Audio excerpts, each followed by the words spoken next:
মোৰ মাত আজি ভাঙি আছে অলপমান, তথাপি মই চেষ্টা কৰিম। আৰু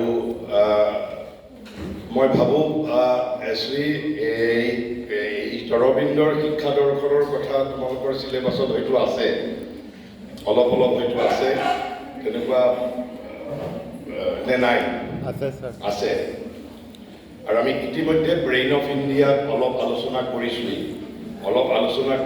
আজি মই গোটেইখিনি কথা আলোচনা কৰাটো সম্ভৱ নহয়।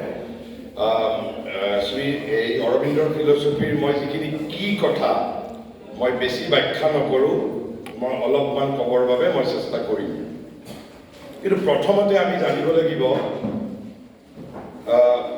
the basic premises of all educational vision.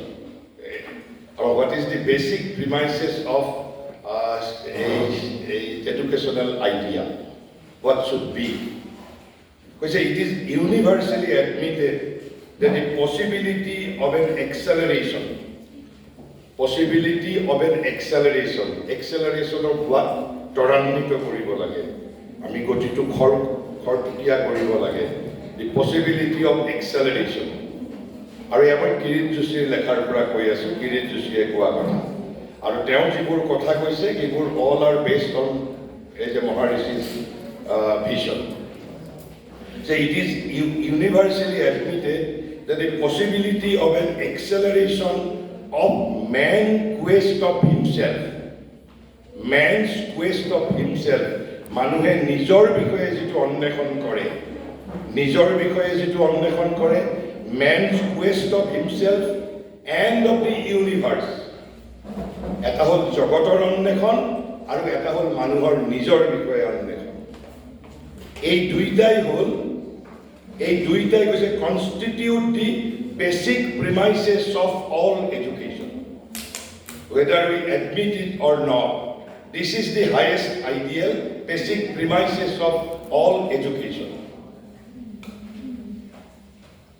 So what is the basic premises? Acceleration. Possibility of an acceleration. Acceleration মানে কি? গতিটো স্পিড আপ কৰা, acceleration. আমি accelerate কৰা। কিহৰ গতি? কৈছে the man's quest of himself and of the universe constitute the basic premises of all education. এইটোৱে হ'ল যিকোনো শিক্ষা আইডিয়েলৰ basic প্ৰিমাইসেস, man's quest of himself and man's quest of universe. তাৰ অৰ্থ কি তেতিয়াহ'লে? এই যে man's quest of himself, what does it mean?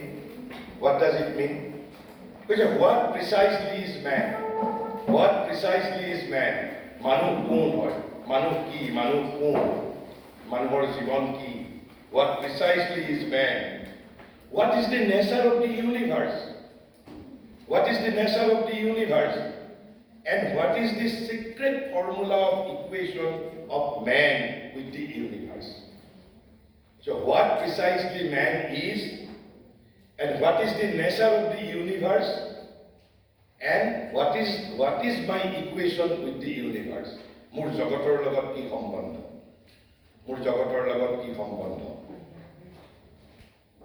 কৈছে these are the questions that education fosters in the highest level. কিন্তু বৰ্তমানৰ মই আগেই কৈছোঁ,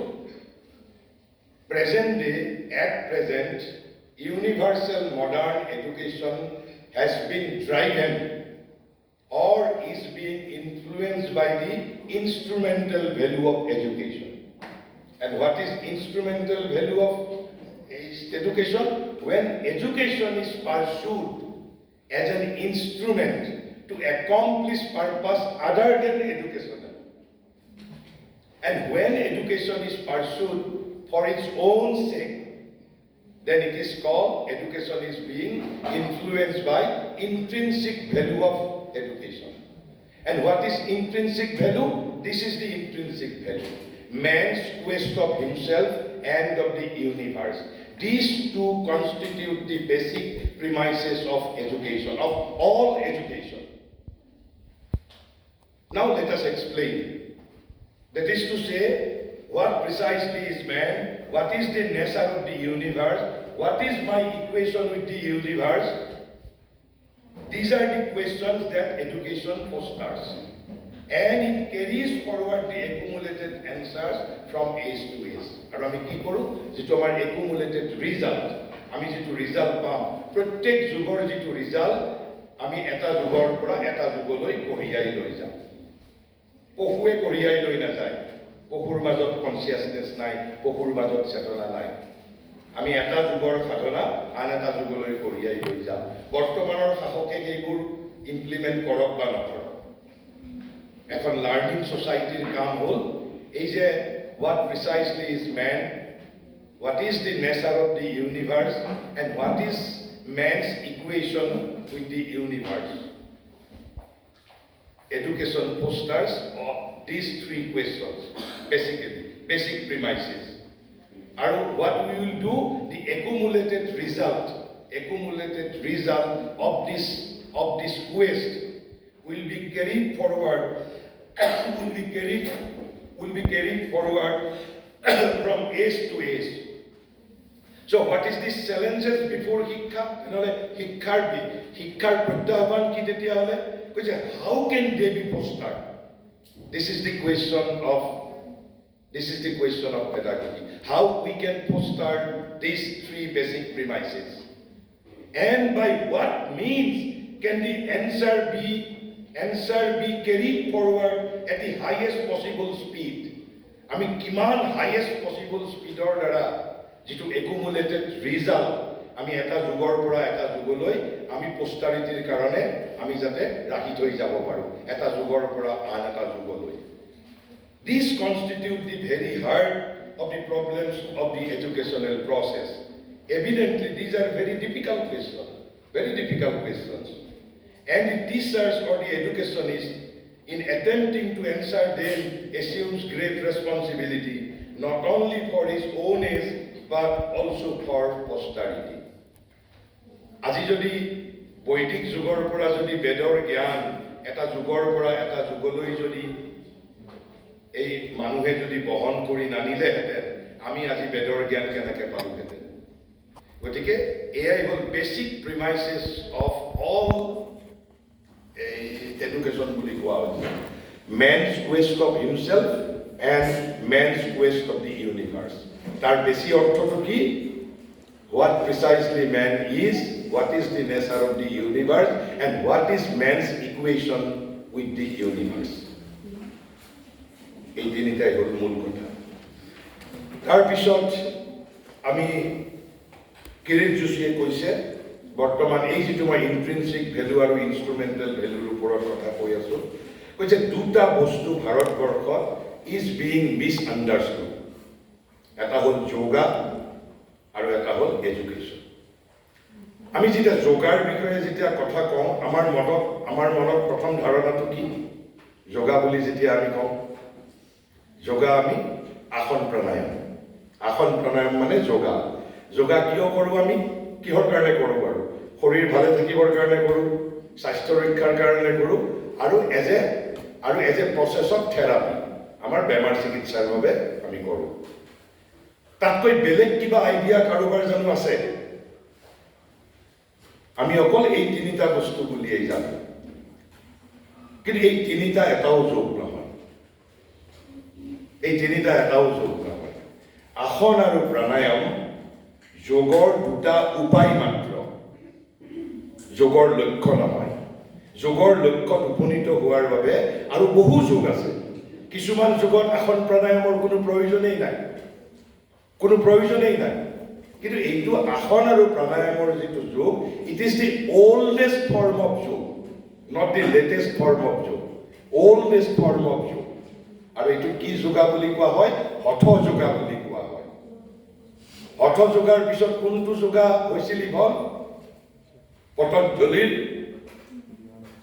পতঞ্জলিৰ অষ্টাংগ যোগা। পতঞ্জলিৰ অষ্টাংগ যোগাত অষ্টাংগ মিন্স 8, তাত 8টা লিম্ব আছে, 8টা অংগ আছে, 6টাই নন আসন এণ্ড নন প্রাণায়াম। অৰ্থাৎ নেক্সট ইভলিউশনতে মাত্ৰ 25% আসন আৰু প্ৰাণায়াম আছে। তাৰপিছত জ্ঞান যোগ আছে, ভক্তি যোগ আছে, কৰ্ম যোগ আছে, তন্ত্ৰৰ যোগ আছে। গতিকে ভাৰতবৰ্ষত আমি কিন্তু যোগ বুলি ক'লেই কেৱল হঠ যোগক বুজো আমি।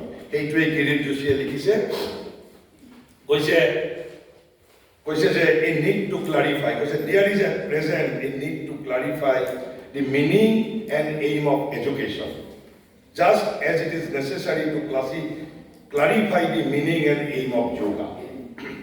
The yoga is often identified exclusively with hatha yoga, and thus its true psychological nature remains quite vague. So yoga is essentially a psychological process. কিন্তু আমি তাক আবৃত কৰি পেলাইছোঁ, কাৰণ আমি এক্সক্লুচিভলি আইডেণ্টিফাই কৰোঁ অনলি উইথ দি হঠ যোগ।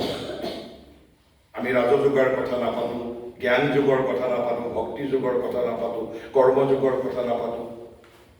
Gita is a book of yoga, কিন্তু গীতাত ক'তো আসন প্ৰাণায়ামৰ কথা কোৱা নাই। গীতাই জ্ঞান যোগৰ কথা কৈছে, ভক্তি যোগৰ কথা কৈছে, গীতাই কৰ্মযোগৰ কথা কৈছে।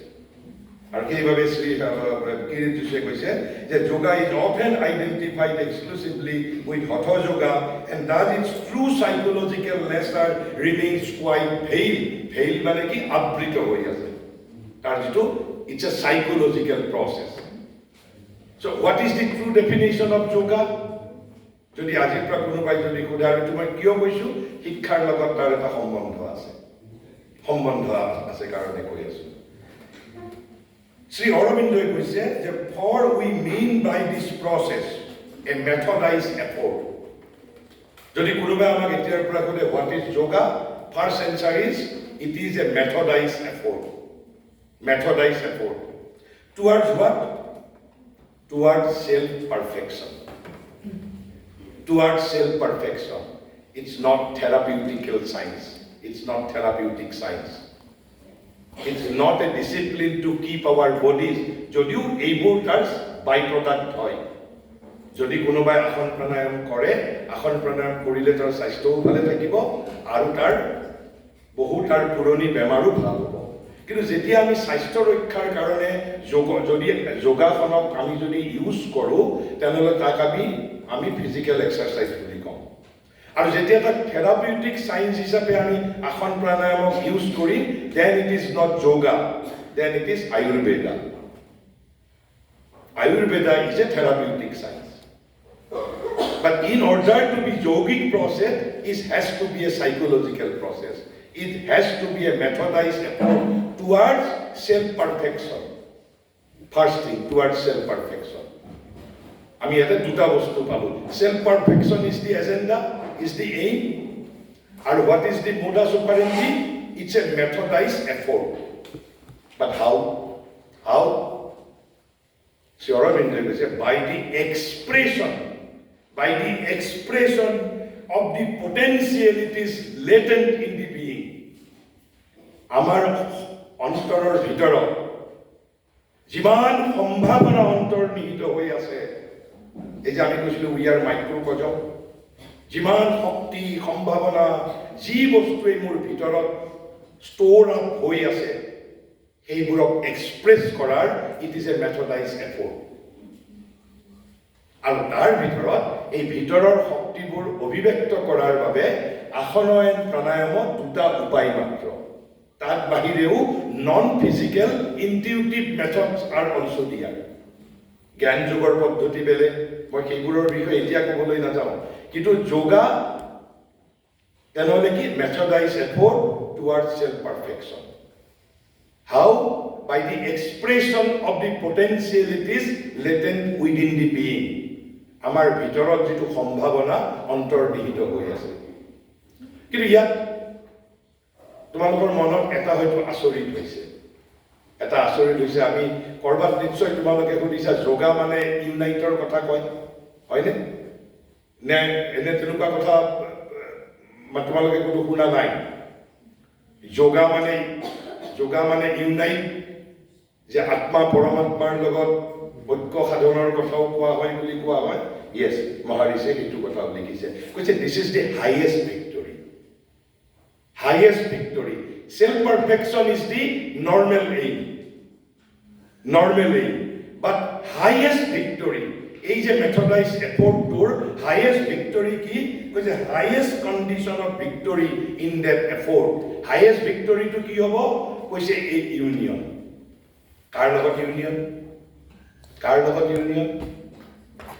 ইয়াত যদিও ইউনিয়ন এটা আল্টিমেট এটা ৰিয়েলিটি বুলি কৈছে, কিন্তু ইন মাই এক্সপ্লেনেশ্যন মই কেনেকৈ আৰম্ভ কৰোঁ, unity with my family first, unity with my fellow men, unity with my friends, unity with my district people, unity with the people of my state, unity with the people of my country, unity with the people of my continent, unity with the people of the world. After that, I can hope to unite myself. I can hope to unite myself with the ultimate reality. So it's a gradual process. তেনেহলে আমি যোগৰ লক্ষ্য কি বুলি পালো? এটা হল unity আৰু এটা হল self perfection. And what is the way? By the expression of the potentialities latent within the being. গতিকে আমি যদি যোগা কৰো ট্ৰুলি, আমাৰ ভিতৰত থকা যিমান সম্ভাৱনা আছে, এই যে কোনোবাই কেতিয়াবা সোধে মোৰ ভিতৰত কি সম্ভাৱনা আছে, this is the India's age old ancient formula but time tested scientific formula. আমি যিবিলাক যৌগিক প্ৰচেছৰ জৰিয়তে ভিতৰৰ সম্ভাৱনাবোৰ আমি অভিব্যক্ত কৰিব পাৰোঁ. ভিতৰত মোৰ যি আছে, man can even become Brahman বুলি কৈছে, যে মানুহে কৰিব নোৱাৰা কাম একোৱেই নাই পৃথিৱীত, কিন্তু সম্ভাৱনাবোৰ আমাৰ ভিতৰত আছে. কেতিয়াবা যদি যৌগিক ফিলচফিৰ তাৰ যিটো প্ৰিন্সিপল, তাৰ যিটো বিহাইণ্ডৰ নলেজ, মই ইয়াত যিখিনি ক'লো ফাণ্ডামেণ্টেল কিন্তু এইখিনিয়ে. Expression of the latent potentialities, self perfection is the aim, and it is a methodized effort. And what is the highest victory? Highest victory is the union. Union with whom? Right from my family to the transcendental reality. So it's a journey. Ako kasi kiyo transcendental unity, transcendental reality logot, why I should unite myself? Tarto eta karon thakibo lagibo. Eta tato the logic behind thakibo lagibo. Kiyo moi transcendental unity logot I have to unite myself. Kiyo koribo lage? Because I am part of that reality. Bharatborshoi koise, I am not separated from that reality. Tato eta proshno ahibo, tenole moi kiyo nazano? Aji moi mur ma deutar santan, I know him. Aji jodi mur DNA test kore, moi mur deutar santan, it will be scientifically proved. Kintu that I am part of that transcendental reality. I have not been created by that reality. I am part of that reality. I am portion eternal of that reality. কিন্তু কৈছে আমি বৰ্তমান পাহৰি গৈছো. এই আমাৰ স্মৃতিটো আমি তাৰে পৰাই ডিসেন্ড কৰিছো, কিন্তু আমি স্মৃতিটো পাহৰি গৈছো. কিয়? এটা ভেইল, এখন পৰ্দা পৰি গৈছে. ক'ত? আমাৰ সাৰ্ফেস বিং আৰু আমাৰ সোলৰ মাজত এখন পৰ্দা অৱগুণ্ঠিত হৈ গৈছে. আৰু সেই স্মৃতিটো ৰিগেইন কৰাৰেই ৱে হল যৌগিক প্ৰচেছ. থ্ৰু যৌগিক process I will discover myself that I am not separated from that transcendental reality. Rather, I am part of that reality. As because I am part of that reality, I have to unite myself. This is the, যদি কালি যে মোক কোনোবাই সুধিছে, যদি মই ইণ্ডিয়াৰ theoretically ক'বলৈ যাওঁ, this is the highest aim in life, as per India. But it may require 50,000 lives. এটা জনমত নহ'ব পাৰে. গতিকে ইণ্টাৰমিডিয়েৰী এইম কি? Self perfection. ইয়াত কৈছে a union of the human individual with the universal and transcendental existence. মই ট্ৰেন্সেণ্ডেণ্টেলৰ কথা কৈছোঁ, কিন্তু এই transcendental existence is also manifested in the universe. Behind this universe, আৰু সেইটো যেতিয়া ট্ৰেন্সেণ্ডেণ্টেল এক্সিষ্টেঞ্চটোক আমি ভাৰতবৰ্ষত কি বুলি কওঁ? ব্ৰহ্মণ বুলি কৈছোঁ. আৰু যেতিয়া ব্ৰহ্মণে যেতিয়া সমগ্ৰ পৃথিৱীত নিজক মেনিফেষ্ট কৰিছে, তেতিয়া আমি তাক আত্মন বুলি কওঁ.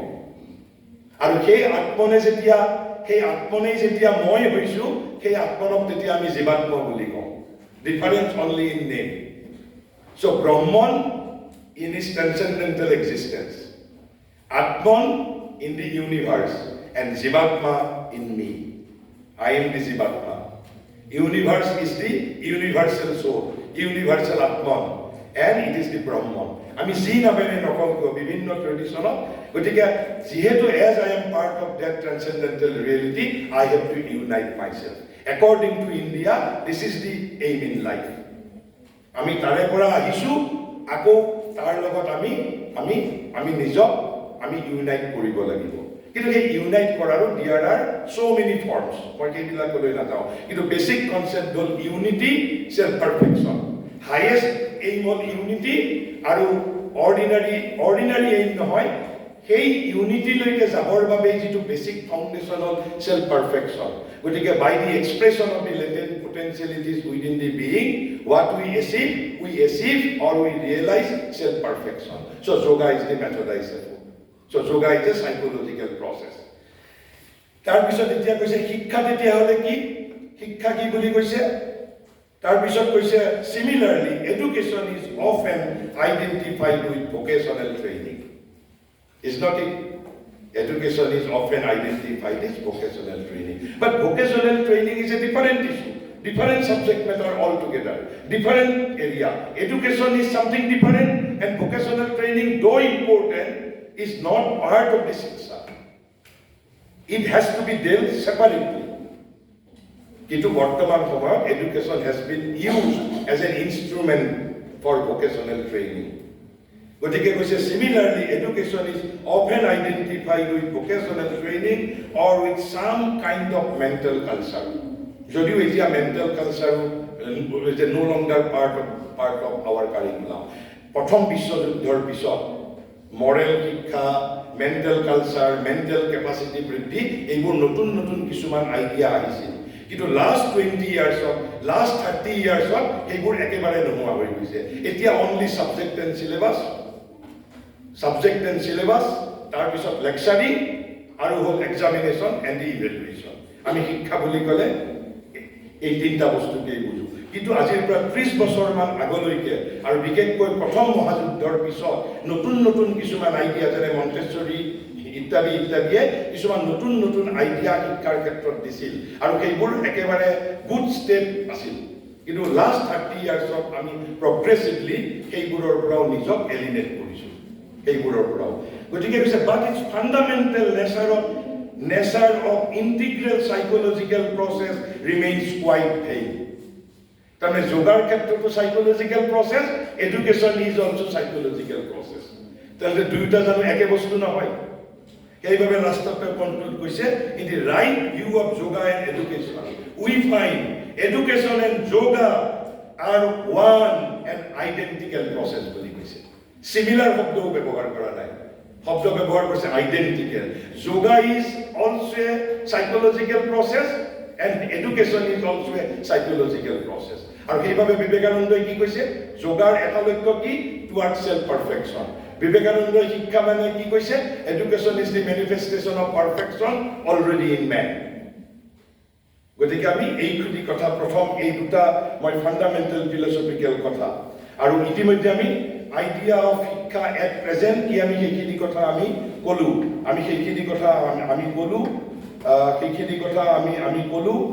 তাৰ পিছত তেতিয়াহলে আমি Shri অৰবিন্দই living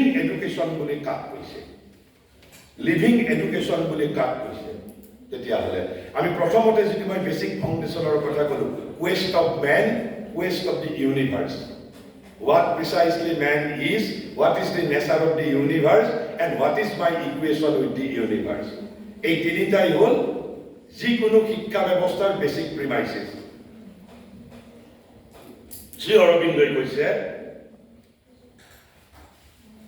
I think there can be no great dispute যে ইয়াৰ ক্ষেত্ৰত কোনো বেছি বিবাদ থাকিব নোৱাৰে কৈছে that there are three things which have to be taken into account কৈছে এটা জীৱন্ত শিক্ষা আমি তিনিটা বস্তু we have to take into consideration three things and what are those three things কোনো সাবজেক্ট ম্যাটাৰৰ কথা কোৱা নাই কেমিষ্ট্ৰি ফিজিক্স ম্যাথমেটিক্স বায়োলজি কোনো সাবজেক্ট ম্যাটাৰৰ কথা কোৱা নাই কি কৈছে the man first thing is man himself man the individual in his commonness and in his uniqueness তাৰ অৰ্থ কি কমননেছ আৰু ইউনিকনেছ মানে কি? What individually I am and what collectively I am. অৰ্থাৎ মই মানুহ জাতি হিচাপে মোক ধৰিব লাগিব, বিবেচনা কৰিব লাগিব, আৰু এজন মই ইণ্ডিভিজুৱেল মানুহ হিচাপে। সেইটোকে কৈছে কি the man, the individual in his commonness and in his uniqueness. কৈছে this is the first thing to be considered in a living system of education. And what is the second thing? Second thing কৈছে nation or people. ইয়াত people মানে জাতিক বুজাইছে। Nation or people, POPLA, nation or people. This is the second thing to be considered in a living system of education. And the third one is the universal humanity. Universal humanity. Then ইয়াত যদি আপোনালোকে দেখে individual, তাৰপিছত nationalism, ইণ্ডিভিজুৱেলিজিম, nationalism, ইউনিভাৰ্চেলিজিম, এই তিনিটা বস্তুৱেই শিক্ষাৰ main three things বুলি কৈছে, which has to be taken into consideration.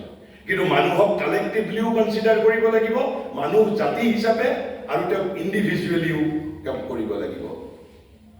আৰু কৈছে জাতি অৰ্থাৎ নেশ্যনেলিজিম, নেশ্যন অৰ পিপুল। আৰু সেইবাবে তেওঁ কৈছে তেওঁৰ যিটো ডেফিনেশ্যন, তেওঁৰ লিভিং শিক্ষাৰ যিটো ডেফিনেশ্যন দিছে, ইয়াতে তিনিটা বস্তুৱে ৰিফ্লেক্ট হৈছে। আৰু প্ৰথমতে যিটো কৈছে কি?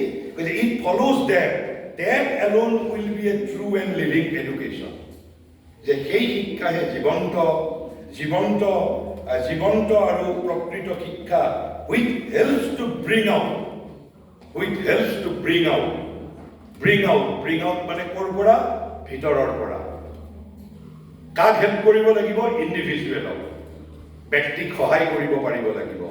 কৈছে which helps to bring out to full advantage and makes ready for the full purpose and scope of human life all that is in the individual man.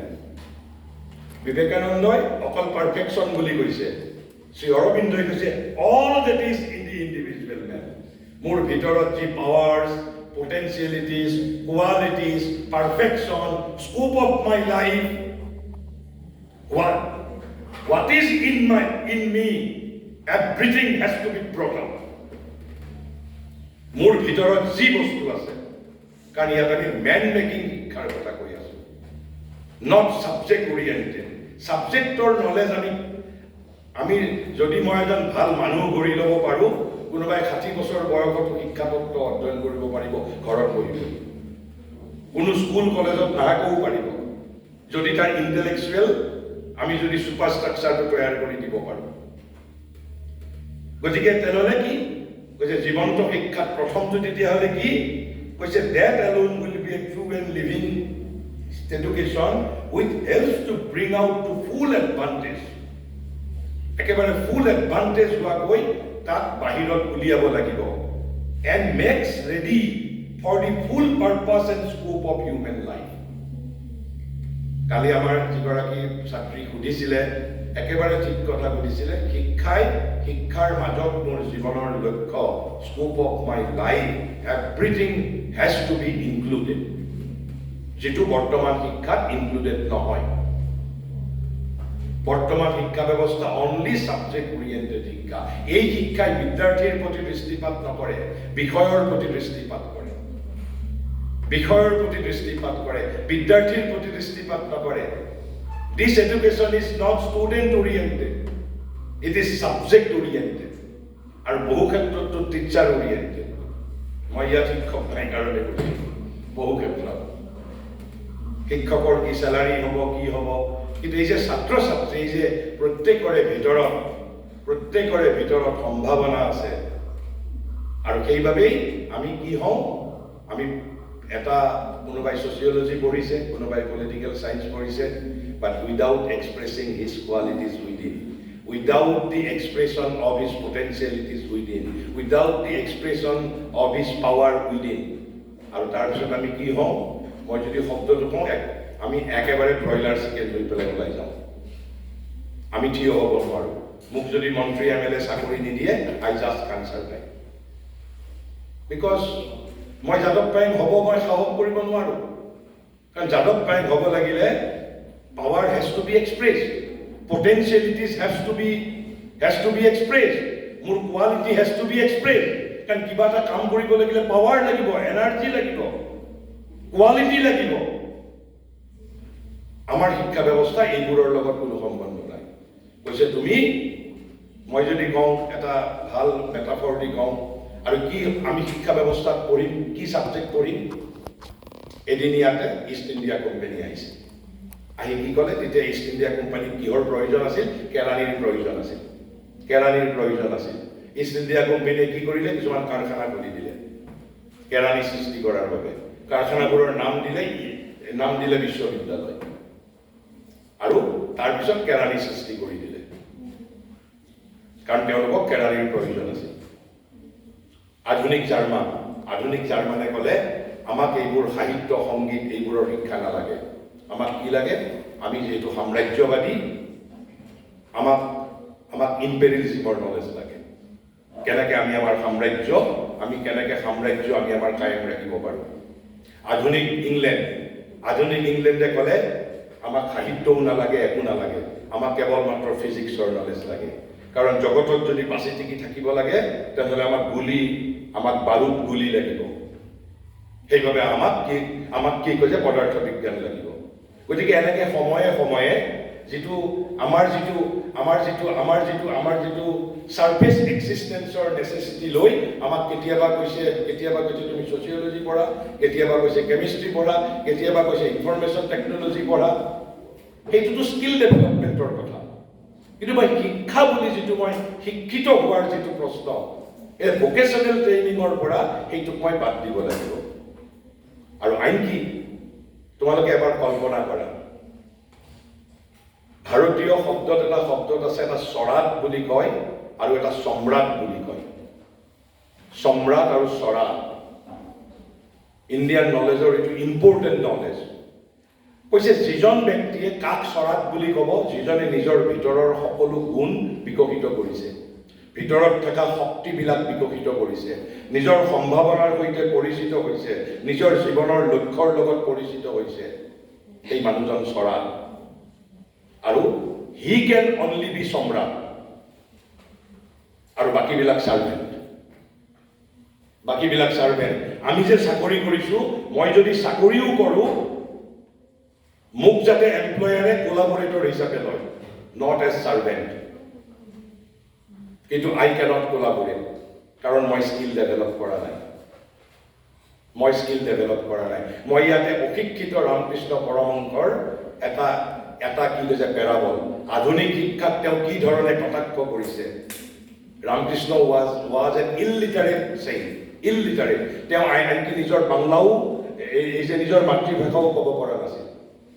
এটা সৰু সাধাৰণ একেবাৰে ষ্টৰী মই কৈছোঁ, আমাৰ যিটো বৰ্তমানৰ শিক্ষা মানে কিমান আমাৰ ছাত্ৰ ছাত্ৰীক প্ৰবঞ্চনা কৰা হৈছে। কৈছে এখন নাৱত এজন পণ্ডিতে যাত্ৰা আৰম্ভ কৰিছে, নাও এখনত, লগত আৰু বেলেগ সহযাত্ৰী আছে। যাত্ৰা আৰম্ভ হ'ল। যাত্ৰা আৰম্ভ হোৱাৰ পিছত কি হ'ল? বতাহ বৰষুণ আহিছে, ধুমুহা, বতাহ বৰষুণ। তেতিয়া ধুমুহা কি কৈছে নাই অহা। নাৱত উঠাৰ লগে লগে নাৱত যাত্ৰীবিলাকৰ ভিতৰত এজন পণ্ডিত আছিল, স্কলাৰ আছিল পণ্ডিত। আৰু পণ্ডিতৰ যিটো পণ্ডিতালি কৰিব লাগিব, নাৱৰীয়াটোক সুধিছে যে বোপাই, তুমি সাংখ্য দৰ্শনৰ বিষয়ে কিবা জানানে? সাংখ্য ফিলচফিৰ বিষয়ে? নাৱৰীয়াটোৱে কৈছে যে মহাশয়, সাংখ্য কি বস্তু, খাই নে পিন্ধে? মইতো খালি দিনত ইয়াত মই মানুহক ৰাস্তাৰে পাৰ কৰাওঁ, তাতে 2 টকা পাওঁ, আৰু সেই 2 টকাৰে কিবাকৈ মই মোৰ জীৱিকা অৰ্জন কৰিছোঁ। মই এই সাংখ্য শব্দটো জীৱনত প্ৰথমবাৰৰ বাবে শুনিছোঁ। তেতিয়া পণ্ডিতে কৈছে, চি, তোমাৰ তেতিয়াহ'লে 25% of your life has been wasted. তোমাৰ জীৱনৰ 4/1 একদম নষ্ট হৈ গ'ল। তুমি এই বয়সলৈ যদি সাংখ্য দৰ্শনৰ বিষয়ে নাজানা। তাৰপিছত অলপ দেৰি গ'ল, এইবাৰ পণ্ডিতজনে কৈছে, ঠিক আছে, তুমি বাৰু সাংখ্য দৰ্শনৰ বিষয়ে নাজানা, তুমি এটা পতঞ্জলিৰ যোগ দৰ্শনৰ বিষয়ে কিবা জানা নেকি? নাৱৰীয়া বেচাৰা হেল্পলেছ হৈছে, কি কথা সোধে মোক এইবোৰ? পতঞ্জলি কি বস্তু, খাই নে পিন্ধে নে কি কৰে? কৈছে, প্ৰভু মই নাজানো এইবোৰ কথা, মই প্ৰথম শুনিছোঁ আজি। তেতিয়া কৈছে তেনেহ'লে তোমাৰ 50% of your life has been wasted. তুমি যদি এই বয়সলৈ তুমি যদি পতঞ্জলিৰ যোগ দৰ্শনৰ বিষয়ে নাজানা। অলপ দেৰি পিছত আকৌ পণ্ডিতজনে সুধিছে কৈছে ঠিক আছে, তুমি বাৰু সাংখ্য দৰ্শন নাজানা, তুমি বাৰু যোগ দৰ্শন নাজানা, ঠিক আছে, তুমি কিবা অলপতো বেদান্ত দৰ্শনৰ বিষয়ে জানা? ই নাৱৰীয়াই কৈছে, ছাৰ আপুনি কি কয়? মই নাও চলাব জানো। মই নাও চলাই 2টা পইচা পাওঁ আৰু সেইটো পইচাৰে মই মোৰ ফেমিলিক এই ফেমিলিক পোহপাল দিওঁ। তাৰপিছতে ধুমুহা আহিছে, বতাহ বৰষুণ আহিছে। এইবাৰ নাৱৰীয়াজনে পণ্ডিতজনক সুধিছে যে পণ্ডিত মহাশয়, যে do you know how to swim? যে পণ্ডিত মহাশয় আপুনি জানে নেকি সাঁতুৰিব? আপুনি জানেনে নাজানে? পণ্ডিতে কৈছে মই নাজানো। তেনেহ'লে মই সাংখ্য দৰ্শন নাজানিব পাৰোঁ, মই পতঞ্জলিৰ যোগ দৰ্শন নাজানিব পাৰোঁ, মই বেদান্ত দৰ্শন নাজানিব পাৰোঁ, আৰু মোৰ জীৱনৰ 75% নষ্ট হৈছে। আপোনাৰ কিন্তু এই মুহূৰ্ততে 100% জীৱন 100%, your entire life will be wasted. কাৰণ আপুনি সাঁতুৰিব নাজানে, মই কিন্তু সাঁতুৰিব জানো। এয়া অশিক্ষিত ৰামকৃষ্ণ পৰমহংসৰ গ্ৰেটেষ্ট পেৰাবল। সেই কৈছে ইনফৰমেশ্যন ইজ নট শিক্ষা। আমি যদি মানুহৰ কেপাচিটি বিল্ডিং কৰিব নোৱাৰোঁ, আৰু আমাক এই ধৰণে এই পণ্ডিতজনৰ দৰে আমাক অৱস্থাটো হৈছে। আমাক কেৱল মাত্ৰ বিষয়বস্তুৰ ইনফৰমেশ্যন দিছে। যেতিয়া জীৱনৰ ধুমুহা আহিব আমি টিকি থাকিব নোৱাৰোঁ। আমি যেতিয়া চৰকাৰী অফিচত চাকৰি কৰিম, মোক যদি এমপ্লয়াৰে এখন গালত এটা চৰো মাৰে, আই হেভ টু টলাৰেট। কিয় টলাৰেট কৰিম মই? কাৰণ মই জানো যে মোৰ এই চাকৰিটো গুচি গ'লে মই ছাৰ্ভাইভ কৰিব নোৱাৰিম। কাৰণ মই মোৰ নিজৰ পাৱাৰ, মোৰ স্কিল, মোৰ নিজৰ কোৱালিটি, মোৰ নিজৰ সম্ভাৱনা মই জীৱনত কোনোদিন বিকশিত কৰা নাই। মই কেৱল মাত্ৰ কিছুমান information loading process of mind, আৰু সেইটোকে মই শিক্ষা বুলি ভাবিছোঁ। গতিকে মূল যিটো আমাৰ ডিফেক্ট, গতিকে শ্ৰী অৰবিন্দ কৈছে প্ৰথম man the individual in his commonness and uniqueness. মানুহৰ ভিতৰত থকা যি আছে চব বস্তু বাহিৰত উলিয়াব পাৰিব লাগিব শিক্ষাই। সেই শিক্ষাহে জীৱন্ত শিক্ষা। অকল বস্তু ভিতৰত থকাটোৱেই নহয়, কি বাহিৰ কৰিব লাগিব আৰু তেওঁ কি দিব লাগিব? কৈছে makes ready for the full purpose and scope of human life. Scope of human life. ইয়াত শংকৰদেৱে কীৰ্তনত কৈ গৈছে, স্বৰ্গৰ ব্ৰহ্মায়ো হেনো মানুহৰ জীৱনটো লাভ কৰিব বিচাৰে, আৰু মানুহৰ জীৱন নাপায়। স্বৰ্গৰ ব্ৰহ্মা মানুহৰ প্ৰতি জেলাছ। মানুহৰ জীৱনৰ ইমান মহত্ব। বংগৰ এজন ভক্ত কবি আছে, তেওঁৰ নাম হ'ল ৰামপ্ৰসাদ সেন। তেওঁ এটা কবিতাত মাত্ৰ দুষাৰী বাক্য যদি আমি হৃদয়ংগম কৰিব পাৰোঁ, তেওঁ লিখিছে, মই বাংলাত কৈ দিছোঁ, পিছত মই অসমীয়াত কম। কৈছে, এমন মানৱ জমিন ৰৈল পতি আবাদ কৰলে সোনা ফলত। মই সেইটো অসমীয়া কৰিছিলোঁ, এনেহেন মানৱ পথাৰ পৰিৰল চন চহুৱা হ'লে সোণগুটি ওলালহেঁতেন ফুটি। অৰ্থাৎ এই যে মানুহৰ জীৱনটোক এখন পথাৰৰ লগত তুলনা কৰিছে, যিখন পথাৰখন চন পৰি আছে, কোনোদিন খেতিয়েই কৰা নাই আমি। এমন মানৱ জমিন ৰৈল পতি আবাদ কৰলে, খেতি কৰা হ'লে সোনা ফলত সোণগুটি ওলালহেঁতেন ফুটি। আমি আমাৰ জীৱন বুলি কি বুজিছোঁ? কেৱল growth, birth, growth and death. যদি কোনোবাই কপালৰ বলত চাকৰি পাইছে তেনেহ'লে তেওঁ ছাৰ্ভাইভ কৰিছে। যদি চাকৰি পোৱা নাই তেতিয়া হয় ডিপ্ৰেশ্যন হৈছে, নহয় আমি ছুইচাইড কৰিছোঁ, নহয় আন্দোলন কৰিছোঁ, নহ'লে বিপ্লৱী হৈছোঁ। Because we are not self empowered. আৰু সেইবাবে মোৰ ভিতৰত সকলো সম্ভাৱনা আছে। I have to be job creator, not job seeker. I have to be a job creator. তাৰ পিছত কৈছে and which at the same time help him to enter into his right relation with the life, mind and soul of the people to which he belongs. মই অসমীয়া মানুহ, মই ভাৰতীয় মানুহ। কেৱল মাত্ৰ মোৰ জীৱনৰ মই লক্ষ্য পালোঁ, এইটো মোৰ ইণ্ডিভিজুৱেল লক্ষ্য। মোৰ জীৱনৰ শক্তি বিকশিত কৰিলোঁ, I have become self-empowered. কিন্তু মোৰ যে চাৰিওফালে মোৰ যিটো কালেক্টিভ লাইফ, মন প্ৰাণ আছে, অৰ্থাৎ মোৰ জাতিৰ মন প্ৰাণ, তাৰ সৈতেও মোক কি সম্বন্ধ মই ৰক্ষা কৰিব লাগিব অৰ্থাৎ ছচিয়েলজি সেই শিক্ষা মোক শিক্ষা দিব পাৰিব লাগিব কি বুলি কৈছে যে and which at the same time helps him to enter into his right relation with the life mind and soul of the people right relation কেনেকৈ মই মোৰ জাতিৰ সৈতে সঠিক সম্বন্ধ ৰক্ষা কৰিব পাৰোঁ সেই শিক্ষাও মোক শিক্ষা ব্যৱস্থাই দিব লাগিব not only chemistry physics sociology and the anthropology information মই মোৰ জাতিৰ সৈতে কি ধৰণে সঠিক সম্বন্ধ ৰক্ষা কৰিম আকৌ তাৰ পিছত কৈছে and with that great total life mind and soul of humanity অকল মই মোৰ ৰাজ্যখনৰ আৰু দেশৰ মানুহৰ লগত কি ধৰণে মই সঠিক সম্বন্ধ স্থাপন কৰিব লাগে সেইটো শিকিলেই নহ'ব মই সমগ্ৰ পৃথিৱীৰ মানুহৰ সৈতে কেনেকৈ সঠিক সম্বন্ধ ৰক্ষা কৰিম তাৰো শিক্ষা মোক শিক্ষা ব্যৱস্থাই জীৱন্ত শিক্ষাই দিব পাৰিব লাগিব কিয় মানৱ জাতিৰ সৈতে মই সঠিক সম্বন্ধ ৰক্ষা কৰিব লাগে কাৰণ individually I am part of the humanity and collectively my nation my people is part of the whole humanity I am not separated from the humanity তেনেহ'লে ইয়াত যিটো যদি আপুনি যদি তোমালোকে যদি চোৱা এই যিটো শিক্ষাৰ ডেফিনেশ্যন তেওঁ দিছে ইয়াত কি বস্তু বাদ দিছে তেওঁ কৈছে অৰ্থাৎ individual nation and the humanity একো বস্তু বাদ দিয়া নাই কৈছে ভিতৰত যি আছে সকলো বিকশিত কৰিব পাৰিব লাগিব সকলো ব্ৰট আউট কৰিব পাৰিব লাগিব আৰু সেই শিক্ষাহে জীৱন্ত শিক্ষা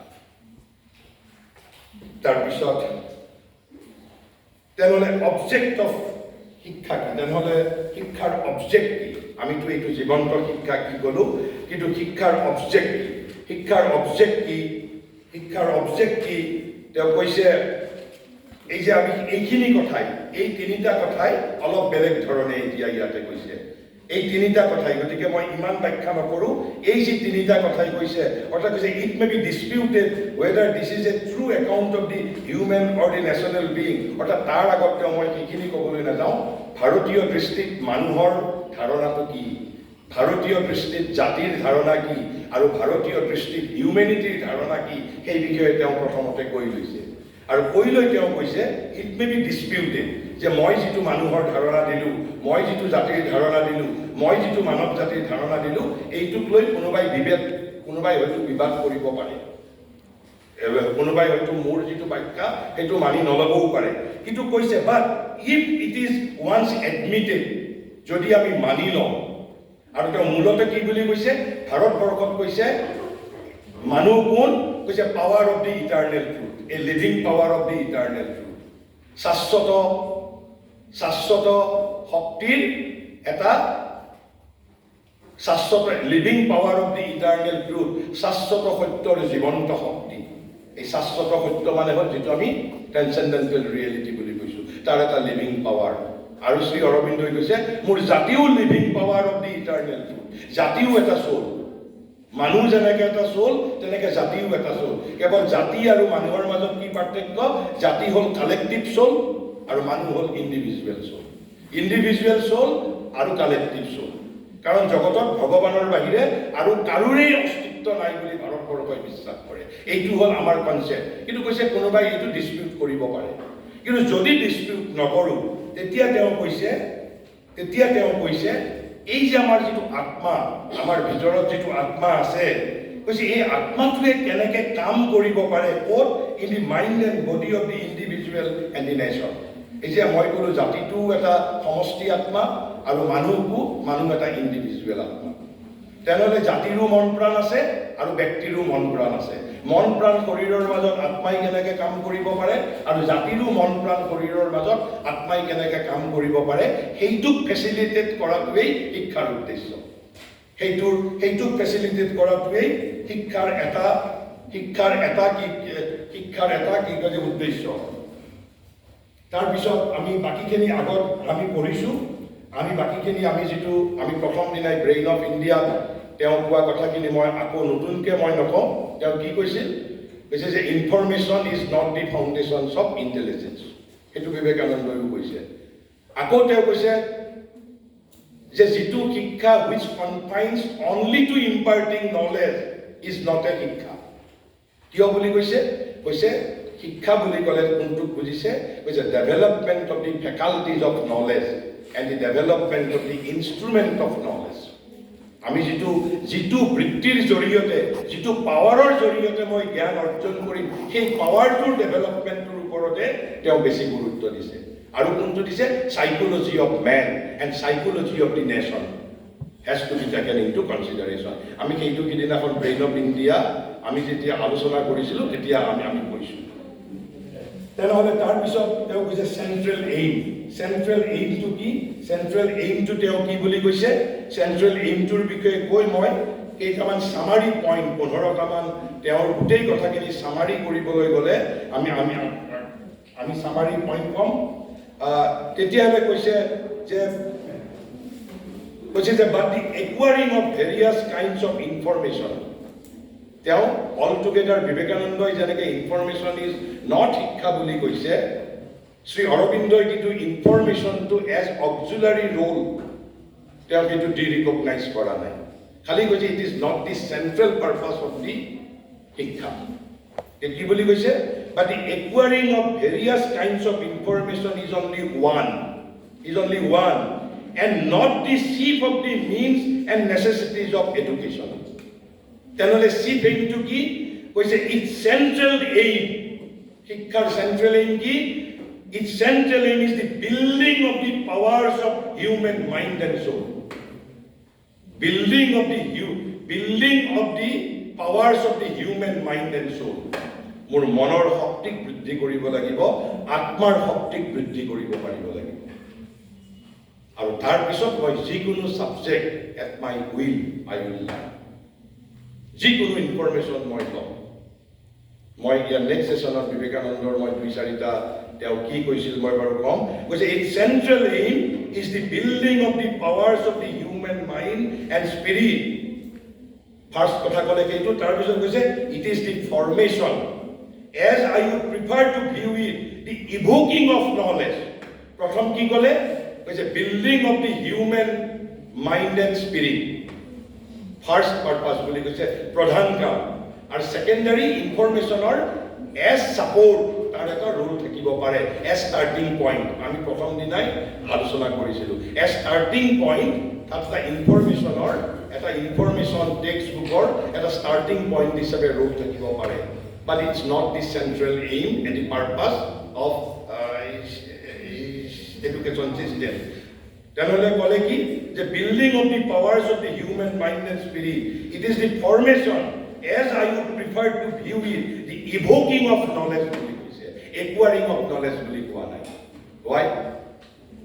Because knowledge ক্ষেত্ৰত আমি acquire শব্দটো ইউজ কৰিব নোৱাৰো. Why? Because knowledge cannot be acquired from outside. Like money. Knowledge is to be evoked from within. Knowledge is to be evoked from within. আমাৰ যদি মনত এটা আমাৰ এটা ভাবিব পাৰো যে কেনেকৈ নলেজটো ভিতৰৰ পৰা আহে মই দেখোন কিতাপৰ পৰা পঢ়িছোঁ কিতাপটো হ'ল ছাপৰ্ট ইনফৰমেশ্যনটো only support but understanding from within that is to say knowledge is to be evoked from within. Knowledge is not to be acquired from market, acquired from encyclopedia, textbook, school, lecture. These are all support mechanisms. But understanding has to take place within. Understanding has to come from within. And that is why knowledge is to be evoked. Knowledge is not to be acquired. আৰু তাৰ পিছত কৈছে কি কিয় নলেজটো একুৱাৰ কৰিব লাগে আমি নলেজটো evoke কৰিব লাগিব কৈছে to use knowledge character culture that at least if no more অৰ্থাৎ কেৰেক্টাৰ কালচাৰ আৰু নলেজক ইউজ কৰাৰ কাৰণেই আমি কি কৰিব লাগিব building of the powers of human mind and soul আৰু ইভোকিং অফ নলেজ আৰু এইটোৱে চেণ্ট্ৰেল এইম বুলি কৈছে কি আৰু মই এতিয়া অলপমান সামাৰী কাৰণ আমি ইয়াৰ পিছত ভালে আছিলে মই সামাৰী ইয়াত এজনে শ্ৰী অৰবিন্দৰ গোটেই তেওঁৰ ফিলচফিটো এডুকেশ্যনেল ফিলচফিটো সাতটা পইণ্টত সামাৰাইজ কৰিছে কিন্তু মই 7টাৰ লগত আৰু 5টা ইয়াতে এড কৰিছোঁ মই 7টাৰ লগত 5টা এড কৰি টোটেল 12টা পইণ্ট যদি শ্ৰী অৰবিন্দৰ ফিলচফি বুলি যদি আমি কওঁ তাৰ লগত এলাইড কথা আৰু বহুত আছে মই সেইবোৰ ক'বলৈ নাযাওঁ ফাৰ্ষ্ট প্ৰিন্সিপল হ'ল knowledge is to be evoke and knowledge is within first principle knowledge is to be evoke and knowledge is within and that is why nothing can be taught গতিকে teacher has to be a facilitator only Teacher has to be a facilitator. And knowledge is within.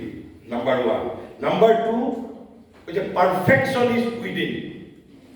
Perfection is also within. I have to manifest perfection from within. এইটো কথা বিবেকানন্দই কৈছে 3 number এই যে আমি কালি আলোচনা কৰোঁতে 3 principles of কওঁতে কৈছিলোঁ প্ৰথমটো কৈছিলোঁ nothing can be taught nothing can be টটৰ ফাউণ্ডেশ্যন হ'ল knowledge is within perfection is within তাৰপিছত কি কৈছিলোঁ mind is to be consulted শিক্ষাত আমি ষ্টুডেণ্টৰ mind has to be consulted তাৰ অৰ্থ কি যে স্বভাৱ এণ্ড স্বধৰ্ম অফ দি বিদ্যাৰ্থী হেজ টু বি কনচাল্টেড আমাৰ প্ৰত্যেকৰে নিজৰ যিটো স্বভাৱ অৰ্থাৎ স্বভাৱ মানে যদি মই ইংৰাজীত কওঁ nature of being I am a being I have a nature that is what is called স্বভাৱ নেচাৰ অফ বিইং আৰু এই নেচাৰ অফ বিইঙৰ এটা ল আছে ল অফ মাই নেচাৰ স্বধৰ্ম ধৰ্ম মিনছ ৱে এটা মোৰ নেচাৰ অফ মাই বিইং আছে আমাৰ ইয়াত থকা প্ৰত্যেকৰে নেচাৰ বেলেগ বেলেগ প্ৰত্যেকৰে প্ৰকৃতি বেলেগ বেলেগ যদিও আমি প্ৰত্যেকে ইয়াতে আমি এমএ বা বিএডৰ ছাত্ৰ ছাত্ৰী আমাৰ প্ৰত্যেকৰে কিন্তু স্বভাৱ বেলেগ বেলেগ আমাৰ নেচাৰ অফ বিইং বেলেগ বেলেগ আৰু নেচাৰ অফ বিইঙো বেলেগ আৰু ল অফ নেচাৰো বেলেগ আমাৰ কৈছে that has to be taken into consideration আমি বাহিৰৰ পৰা ইম্প'জ কৰিব নোৱাৰোঁ ছাত্ৰ ছাত্ৰী প্ৰত্যেকৰে যিটো স্বভাৱ আৰু স্বধৰ্ম আছে সেই অনুসৰি সেইজন বিদ্যাৰ্থীক আমি বিকশিত কৰিব লাগিব তাৰপিছত কৈছে এটা আমি কালি আৰু এটা প্ৰপ'জেল কি কৈছিলোঁ যে ফ্ৰম নিয়াৰ টু ফাৰ তেওঁৰ 3 নম্বৰ প্ৰিন্সিপলটোত কৈছে আমি ছাত্ৰ ছাত্ৰীক বিকশিত কৰোঁতে মই ইয়াত যেনেকৈ যাদৱ পায়েঙৰ কথা কৈছোঁ অসমৰ কথা কৈছোঁ আমি মানৱ জাতিৰ কথা কওঁতেও যে অসম ভাৰত হৈয়ে মানৱ জাতিলৈ যাম গতিকে মই যিটো জাগাত জন্মগ্ৰহণ কৰিছোঁ যিটো অঞ্চলত জন্মগ্ৰহণ কৰিছোঁ যিখন সমাজত জন্মগ্ৰহণ কৰিছোঁ কৈছে যে সংস্কাৰ অৰ দি ইম্প্ৰেশ্যন যিখন সমাজত কাৰণ সেইবোৰকো মই I have to take into consideration কাৰণ কিয় take into consideration it is God will মোক যে আজি অসমত জন্ম দিছে মোক ফৰাচী দেশত জন্ম নিদি পেলাই মোক যে ইয়াত জন্ম দিছে so' I have a purpose to fulfil অসমত মোৰ কিবা এটা পাৰপাছ আছে নহ'লে মোক হয়তো পৃথিৱীৰ মোক হয়তো আন এখন দেশত জন্ম দিলে গতিকে তাৰ মূল কথাটো হ'ল কি বেছিক ফাণ্ডামেণ্টেলটো হ'ল কি ৱৰ্কিং ফ্ৰম দি নিয়াৰ টু ফাৰ আমি কোনো ছাত্ৰ ছাত্ৰীক আপৰুটেড কৰিব নালাগে যেনেকৈ গছ পুলি এটাক যদি আমি আপৰুটেড কৰোঁ তাৰে ভিতৰত 50টা পুলি যদি ঘৰৰ পৰা তুলি নি আমি বেলেগত ৰুওঁ হাৰ্ডলি 10% পুলিহে বাচে তেনেকৈ যিটো পৰিৱেশত ছাত্ৰ ছাত্ৰী যিটো পৰিৱেশত জন্মগ্ৰহণ কৰিছে সেই পৰিৱেশটোক আমি শিক্ষাৰ এটা অংগ কৰি ল'ব লাগিব that factor has to be taken into consideration অৰ্থাৎ working from the near to far তাৰপিছত শ্ৰী অৰবিন্দই নেশ্যনেল এডুকেশ্যনৰ ওপৰত গুৰুত্ব দিছে national education but not parochial sectarian not parochial সংকীৰ্ণ নহয় বাট নেশ্যনেল কিয় মোৰ ব্যক্তিৰ যেনেকৈ এটা স্বভাৱ আৰু স্বধৰ্ম আছে মোৰ জাতিৰো এটা স্বভাৱ আৰু স্বধৰ্ম আছে আমেৰিকানৰ যিটো স্বভাৱ আৰু স্বধৰ্ম ভাৰতীয় মানুহৰ স্বভাৱ আৰু স্বধৰ্ম নট আইডেণ্টিকেল এতিয়া স্বাভাৱিকতেই যিসকল পাশ্চাত্যৰ মানুহ তেওঁলোকৰ এটা ইনটলাৰেশ্যন আছে মই এটা উদাহৰণ দিওঁ যেতিয়া চিষ্টাৰ নিবেদিতাৰ নামটো তোমালোকে শুনিছা তেওঁ আলফ্ৰেড নোবেল আছিল আয়াৰলেণ্ডৰ ছোৱালী আছিল বিবেকানন্দৰ লগত তেওঁ বিবেকানন্দৰ আদৰ্শত আকৰ্ষিত হৈ ভাৰতবৰ্ষত আহিছে ভাৰতৰ কাম কৰাৰ কাৰণে আৰু ভাৰতত অহাৰ পিছত যেতিয়া স্বামীজীক তেওঁ বেদৰ বিষয়ে কথা সোধে গীতাৰ বিষয়ে কথা সোধে ভাৰতৰ বিষয়ে কিবা কথা সোধে 3 বছৰলৈকে যদি ক'ৰবাত বাহিৰত যদি নদীৰ পাৰে পাৰে ফুৰি আছে, ফুৰি থাকোঁতে যদি তেতিয়া যদি নিবেদিতাই সুধিছে এই কিবা যদি বেদৰ বিষয়ে সুধিছে, ভাৰতৰ বিষয়ে সুধিছে, তেতিয়া স্বামীজীয়ে তাতে এটা নৈসৰ্গিক কিবা এটা দৃশ্য নেচাৰেল চিন এটাৰ কথা কয়। ৱাই 3 বছৰলৈকে কি কয় চিষ্টাৰ নিবেদিতাই এটা চিৰিয়াছ কথা সোধে, কিন্তু স্বামীজীয়ে একেবাৰে এটা লাইটাৰ কথা কয়। তাৰ কাৰণটো কি? তাৰ কাৰণটো হ'ল এইটো কৈছে পাশ্চাত্যৰ মানুহৰ এটা তেওঁলোকৰ স্বভাৱে, তেওঁলোকৰ এইটো নেচাৰ অফ বিং, এটা তেওঁলোকৰ নেচাৰেল ইনটলাৰেশ্যন আছে। আজি যদি কিবা এটা বস্তু তেওঁলোকে গম পাইছে, it has to be implemented immediately, আজিয়েই জানিব লাগিব। Intoleration, they can't wait. কিন্তু ভাৰতীয় মানুহৰ কিয়, তাৰ কাৰণটো কিয়? Because west does not believe in rebirth. West does not believe in rebirth. গতিকে তেওঁলোকে এই জনমতে মই কৰি যাব লাগিব, এটা স্বাভাৱিক ইনটলাৰেশ্যন এটা আছে। যিকোনো কামত আমি পাশ্চাত্যৰ মানুহ, তেওঁলোক ৰখি নাথাকে, তেওঁলোকে কাইনেটিক, ডাইনামিক, লগে লগে কৰিব খোজে। কিন্তু ভাৰতীয় যিটো প্ৰকৃত ভাৰতীয় স্বভাৱ সেইটো নহয়। ভাৰতীয়ৰ কি থাকিব? ইনটলাৰেশ্যনৰ এগেইনষ্ট এটা এছপিৰেশ্যন। এছপিৰেশ্যন থাকিব। এছপিৰেশ্যনৰ ভাল অসমীয়া শব্দ হ'ল অভিপ্সা। অভিপ্সা মানে কি? Higher and purer will. But intoleration is not will, and intoleration is not power. But aspiration is a power, will is a power. আমি দুটাৰ মাজত ডিফাৰেন্স। আমাৰ যিটো intoleration is just a tendency of my nature, just a tendency of my nature. It has no power. তাৰ মাজত কোনো power নাই, but will is a power. And aspiration is higher and purer will. আৰু সেইবাবে স্বামীজীয়ে প্ৰথমতে sister Nivedita, Alfred নোবেলৰ পৰা sister Nivedita নামটো দিলেই ভাৰতীয় হৈ নাযায়। তেওঁৰ পাশ্চাত্যৰ স্বভাৱ আৰু স্বধৰ্মৰ পৰা ভাৰতীয় স্বভাৱ আৰু স্বধৰ্মত প্ৰথমতে পৰিৱৰ্তন কৰাইছে। কিন্তু মুখেৰে কৈ নহয়, আকাৰে ইংগিতে তেওঁক যেতিয়া তেওঁ একেবাৰে ভাৰতীয় তেওঁৰ স্বভাৱ হৈছে, ভাৰতীয় ধৰ্ম, আমাৰ যিটো জাতিগত হিচাপে স্বভাৱ আৰু স্বধৰ্ম আছে, তেতিয়াহে তেওঁ ভাৰতীয় শিক্ষা দিবলৈ আৰম্ভ কৰিছে। নহ'লে চিষ্টাৰ নিবেদিতাই মিছ আণ্ডাৰষ্টুড কৰিলে। আৰু সেইবাবে চিষ্টাৰ নিবেদিতাই ইণ্ডিয়ান কালচাৰৰ বিষয়ে যিবোৰ কথা লিখি গৈছে, আমাৰ ভাৰতীয় এজনতকৈও একেবাৰে পিয়ৰ কথা লিখি থৈ গৈছে। গতিকে এই যে স্বভাৱ, আমাৰ জাতিগতভাৱে স্বভাৱ আৰু স্বধৰ্ম আছে, সেইবাবে শ্ৰী অৰবিন্দই জাতীয় শিক্ষাৰ ওপৰত গুৰুত্ব দিছিল, নট ইউনিভাৰ্চেল। যে পৃথিৱীৰ সকলো দেশৰ মানুহৰ বাবে এটাই শিক্ষাৰ নীতি হ'ব, তেনেকুৱা নীতিক তেওঁ বিশ্বাস কৰা নাছিল। যে প্ৰত্যেক দেশৰ বাবে সুকীয়া সুকীয়া নেশ্যনেল পলিচি অফ এডুকেশ্যন থাকিব লাগিব। But it is not parochial. অকল মাত্ৰ স্বভাৱ আৰু স্বধৰ্মটোক টেক ইনটু কনচিডাৰেশ্যন কৰাৰ কাৰণে। তাৰপিছত যিটো আমি ক'লোঁ, তেওঁৰ আৰু শিক্ষা আমি যদি প্ৰিন্সিপল বুলি কওঁ, এটা principle not information but building up of the faculties of knowledge and powers of mind and spirit. সেইটো এটা তাৰ বৃদ্ধি আৰু এটা। তাৰপিছত তেওঁৰ আৰু এটা, যদিও মই ইয়াত ডিছকাশ্যন কৰা নাই, যে development of ethical and aesthetic nature. Ethical and aesthetic nature. Aesthetic nature মানে কি? আমাৰ বিউটি, যিটো সৌন্দৰ্যবোধ, যিটো ৰসবোধ। কাৰণ ইয়াতে আমাক ৰূপ কোঁৱৰে বাৰে বাৰে যিটো কৰি গৈছে, যে তেওঁক আমি সুন্দৰৰ পূজাৰী বুলি কৈছোঁ। সুন্দৰ যে ফুলাৰ মন্ত্ৰ, তেওঁ সেইবুলি কিমান গান কবিতা লিখি থৈ গৈছে। কৈছে বিউটি, উইদাউট বিউটি উই কেনট ট্ৰেন্সফৰ্ম ৱৰ্ল্ড।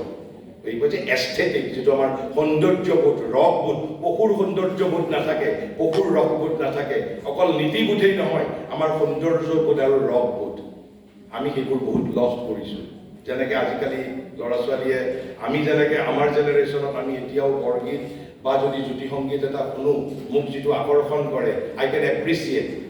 কিন্তু হয়তো আজিৰ নতুন জেনেৰেশ্যনৰ মানুহে তেনেকুৱা গানবোৰ এপ্ৰিচিয়েট কৰিব নোৱাৰে। Because why? We are alienated from the national স্বধৰ্ম এণ্ড স্বভাৱ।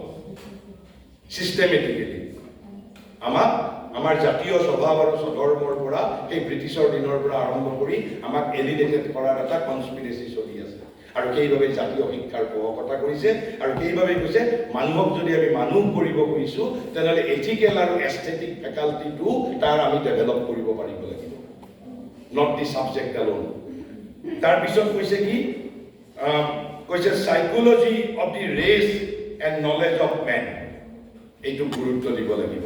সেইটো এগেইন স্বভাৱ এণ্ড স্বধৰ্ম অফ দি নেশ্যনৰ ভিতৰতো আমি তাৰ ভিতৰতো ইনক্লুডেড বুলি ধৰিব পাৰোঁ। সাইকোলজি অফ দি ৰেচ অৰ্থাৎ জাতিৰ মনস্তত্ব আৰু মানুহৰ জ্ঞান, এই দুটা বস্তু শিক্ষানীতিৰ অন্তৰ্গত হ'ব লাগিব। তাৰপিছত কৈছে কোনটো যে এক্সপ্ৰেছন, তাৰপিছত কোনটো ক'লে যে expression of powers and potentialities latent within the being, এইটো তেওঁৰ প্ৰিন্সিপল আৰু এটা যে মানুহৰ ভিতৰত যিমান পাৱাৰ্ছ পটেঞ্চিয়েলিটিজ কোৱালিটিজ পাৰফেকশ্যন যি আছে গোটেইবোৰ বস্তু বাহিৰত অভিব্যক্ত কৰিব পাৰিব লাগিব। তাৰপিছত 10 নম্বৰটো কৈছে দি গ্ৰ'থ অফ কনচিয়াছনেছ। এই গ্ৰ'থ অফ কনচিয়াছনেছ মানে কি? আমি প্ৰত্যেকে, মই যে ক'লোঁ এই যে মই কালি এটা উদাহৰণ দিছিলোঁ গ্ৰেটিটিউডৰ কথা, যে আমি যিবোৰ ক্ষেত্ৰত ফৰ্চুনেট, আজি আমাৰ 2টা চকু আছে, 2খন হাত আছে, 2খন ভৰি আছে, আমি ইয়াত পঢ়িবলৈ পাইছোঁ, কিন্তু পৃথিৱীৰ বহু যুৱকে, মোৰ বয়সৰ মানুহে, তোমালোকৰ বয়সৰ যুৱক যুৱতীয়ে হয়তো এই যে দুসাঁজ খাবও পোৱা নাই, হয়তো 5 দিনলৈকে খাব নাপায়, তেওঁলোকৰ চকু হয়তো কাৰোবাক ভগৱানে নাই দিয়া, কিন্তু আমি কাৰোবাৰ প্ৰতি জানো কৃতজ্ঞ হৈছোঁ? জীৱনত চিক্ৰেটলিও মনে মনে কিয় হ'ব পৰা নাই? Because we are narrow, we are narrow in our consciousness, we are living within the perilous prison cell of the great I. মই কেৱল মোৰ জীৱনটো, মই আইৰ যিটো পেৰিলাছ প্ৰিজন চেল, সেই মই কাৰাগাৰৰ মাজত মই মোৰ জীৱন, সেইবাবে শ্ৰী অৰবিন্দই কৈছে এই যে গ্ৰ'থ অফ কনচিয়াছনেছৰ কাৰণে অকল নিজৰ বিষয়ে জানিলেই নহ'ব, আমি নিজৰ জাতিটোৰ বিষয়েও জানিব লাগিব, আৰু জাতিৰ বিষয়ে জানি আমি মানৱ জাতিৰ বিষয়েও জানিব লাগিব, অৰ্থাৎ growth of consciousness, expansion of consciousness. আৰু বিবেকানন্দইটো কৈছে যে expansion is life, contraction is death বুলি কৈছে। কৈছে সম্প্ৰসাৰণেই জীৱন আৰু সংকীৰ্ণতাই মৃত্যু। আমি যে এই যে ডিপ্ৰেশ্যন হয়, it is only because of our narrowness. নহ'লে কিয়? মোক মই এটা লজিকেলি প্ৰশ্ন সুধিছোঁ, এইটো কাৰোবাৰ বাবে কেছ ষ্টাডি পাৰে হ'ব। হয়তো পৰীক্ষাত ফেইল কৰিছে 50,000 ল'ৰা ছোৱালীয়ে, তাৰে ভিতৰত 5জনে ছুইচাইড কৰে, কিন্তু বাকীবিলাকে নকৰে। হয়, যদি সেই 5জন যদি কয় যে নহয় আমি পৰীক্ষাত আমি অকৃতকাৰ্য হৈছোঁ, সেইকাৰণে আমি হতাশ হৈছোঁ, তেনেহ'লে বাকীকেইজনৰ ক্ষেত্ৰত সেইটো কথা কিয় প্ৰযোজ্য নাই? কাৰণ আমাৰ গ্ৰ'থ অফ কনচিয়াছনেছটো বেলেগ বেলেগ ষ্টেটত আছে। কোনোবা অলপ নেৰো, কোনোবা বেছি আই কনচিয়াছনেছৰ মাজত আছে, মই যিটো ভাৱ, কোনোবাই নিজৰ এটা এপাৰেণ্ট আনচাকচেছ নেক্সট ইয়াৰৰ ছাকচেছৰ ফাউণ্ডেশ্যন কৰিছে, আকৌ কোনোবাই হতাশ হৈছে। আমি যিমানে বেছি নেৰো হওঁ, যিমানে বেছি আমি এই মই চেতনাৰ মাজত বাস কৰিম, সিমানে মনত বেছি কষ্ট পাম। যদি অলপ আমি ভালদৰে যদি লক্ষ্য কৰোঁ, যদি সেইভাবে কৈছে depression is nothing but the acute state of egoness. যিবিলাক মানুহে বেছি মই কেৱল মাত্ৰ মানে আই কনচিয়াছনেছৰ মাজত থাকে, নেৰো, খুব নেৰো, সেই মানুহবিলাকেহে আমি বেছি কষ্ট পাওঁ। যেতিয়া আমি উদাৰ হ'ম, যেতিয়া আমাৰ এক্সপানশ্যন অফ কনচিয়াছনেছ হ'ব, তেতিয়া আমি ইমান কষ্ট নাপাওঁ। সেইবাবে শ্ৰী অৰবিন্দৰ শিক্ষাত গ্ৰ'থ অফ কনচিয়াছনেছ এটা ফাউণ্ডেশ্যন। তাৰপিছত যিটো আমি এতিয়াই কৰিলোঁ আলোচনা, একেখিনি কথাই বেলেগ বেলেগ ধৰণে কোৱা হৈছে 3 things in a true and living শিক্ষা। কি? দি মেন, তাৰপিছত হ'ল নেশ্যন এণ্ড দি হিউমেনিটি। এই 3টা বস্তু লিভিং বা জীৱন্ত শিক্ষাৰ অন্তৰ্ভুক্ত হ'ব লাগিব। আৰু তাৰপিছত কৈছে the acquiring of various kinds of information is not the chief of the means of education. The information too is not the foundations of intelligence. It can only be a starting point. It বেছি important হৈছে building of the powers of mind and spirit, building of the faculties of knowledge, instrument of knowledge, our growth of consciousness, our own swabhava and swadharma has to be developed. Knowledge যে ভিতৰত আছে সেই কথাটো জানিব লাগিব, আৰু তাক কেনেকৈ বাহিৰত উলিয়াবলৈ পাৰি।